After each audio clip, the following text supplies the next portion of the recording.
আসসালামু আলাইকুম বন্ধুরা, সবাইকে আমার ভিডিওতে এবং আমার চ্যানেলে স্বাগত। লং ভিডিও ছাড়া শর্ট ভিডিওতে ডিটেলস দিয়ে কোনো কথা বলা এবং কোনো বিষয়ে বিস্তারিত আলাপ আলোচনা করা আদৌ সম্ভব হয় না, কারণ শর্টই ওই জায়গায় আপনি লং কথাগুলো বলতে পারবেন না। এই জন্য শর্টে আমি শুধু জানিয়ে দিই নিউজের মতো, আর লং এ আপনাদেরকে ডিটেলস বলি। তো একটি রোগী যখন কুকুরে কামড় দেয়, তখন কামড় দেওয়ার পরে আমার কাছে আসে এবং আমি তাকে কুকুরে কামড় দেওয়ার জন্য কি চিকিৎসা দিলাম এই বিষয়ে আজকে বিস্তারিত বলবো। আশা করি আমার এই ভিডিওর প্রথম থেকে শেষ পর্যন্ত ঘটনাটি শুনে যতটুকু আপনাদের বুঝে আসে সেই বিষয়ের উপর কমেন্ট করবেন। আর আমার এই ভিডিওগুলো এরকমই হবে, তথ্যপূর্ণ এবং বিভিন্ন রোগীদের আপনাদের কাছে রোগীদের বিষয়গুলো শেয়ার করব, যেগুলো অবশ্যই পার্সোনাল বিষয় না, জাস্ট খালি যে সকল বিষয় শেয়ার করলে আপনারা কিছু শিখতে পারেন অথবা আমি কিছু জানাতে পারি, এরকম বিষয়গুলো। তো আশাবাদী আপনারা আমার ভিডিওগুলো দেখে যদি আপনার কাছে ভালো লাগে তো লং ভিডিওগুলোতে অবশ্যই লাইক, শেয়ার আর কমেন্ট করবেন। আর ভালো লাগলে সাবস্ক্রাইব করে রাখবেন, পরবর্তীতে যাতে এরকমই আপনাদেরকে তথ্যপূর্ণ কথাগুলো বলতে পারি।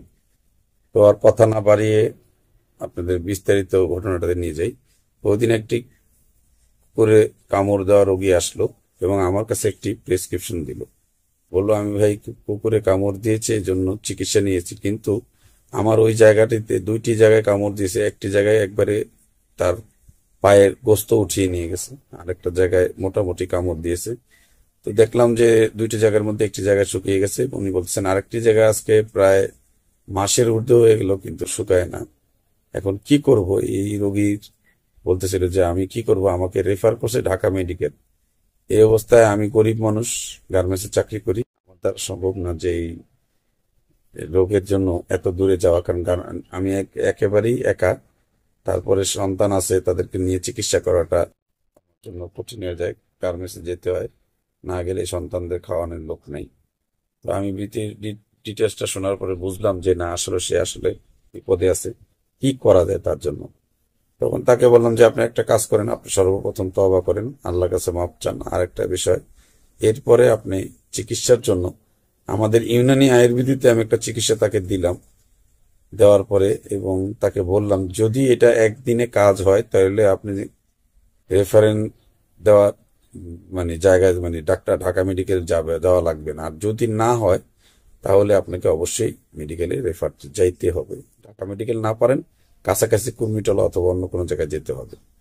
তো আমি কি চিকিৎসাটা দিলাম সেটা বলছি, তার আগে বলি যে তার ওইটা থেকে পুজ বেরোতো, চাপ দিলে পুজ বেরোতো এবং কুটকুট করে কামড় দিত।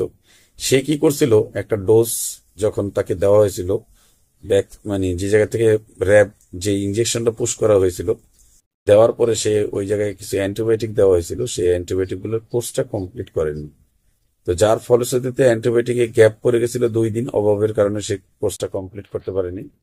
ওই 2 দিনে গ্যাপ থাকার কারণে তার অ্যান্টিবায়োটিক পুরোপুরি তার শরীরে রেজিস্ট্যান্স হিসেবে কাজ করবে। এই জন্য তার একটা সমস্যা হয়ে গেল যে সে টোটালি ওই চিকিৎসাটাতে ওই যে ওষুধের যে ক্রিয়াটা তার উপর কাজ করেনি। এতে রোগী মানে অ্যান্টিবায়োটিকের সুফল না পাওয়ার কারণে তার ওইটা শুকায়নি, ঘাটা শুকায়নি। এখন দেখা যাচ্ছে সে তো রেগুলার খানাগুলো যেভাবে খাওয়া লাগে সেভাবেই খেতে থাকছে।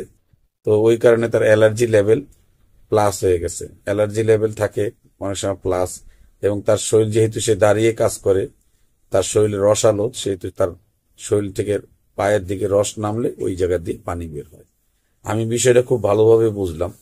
বুঝে আমি বললাম যে দেখেন, আপনাকে যেহেতু রেফার করছে, যে কোনো উপায় হোক ছুটি নিয়ে হলেও আপনাকে যেতে হবে, কিন্তু যদি আপনি যেতে না পারেন আমি একটা ওষুধ দিই, আপনি যদি আল্লাহ ভালো করে তো এটাতে হতে পারে। এবার আমি হামদাদের কুলজুম দিলাম আর ওনাকে বললাম যে একটা ওষুধ দিলাম যেটা হলো সালফার 30। এটা ওনার মুখে আমি ডাইরেক্টলি খাওয়ায় পানি খাওয়াই দিলাম, যেটা খান। হোমিওপ্যাথিক এই মেডিসিনটা চমৎকার ভাবে কাজ করবে যদি আল্লাহ সহায় থাকে আপনার, কারণ আপনার লক্ষণের সাথে, আপনার কাজের সাথে, আপনার এই রোগের সাথে মিল আছে। শুকাতে যদি চায় আল্লাহ তাহলে এক ডোজেই কাজ হওয়া শুরু হবে। তো আমি তাকে দিয়ে দিলাম সালফার 30 মুখে দিয়ে দিয়ে পানি খাওয়াই দিলাম, আর কুলজুমটা ডাইরেক্টলি ওই জায়গায় অ্যাপ্লাই করাইলাম। তো এবং বললাম যে আপনি আমাকে 2 দিন অথবা 1 দিন পরে অবস্থাটা জানিয়ে যাবেন, কি অবস্থা হয় আমাকে বলবেন।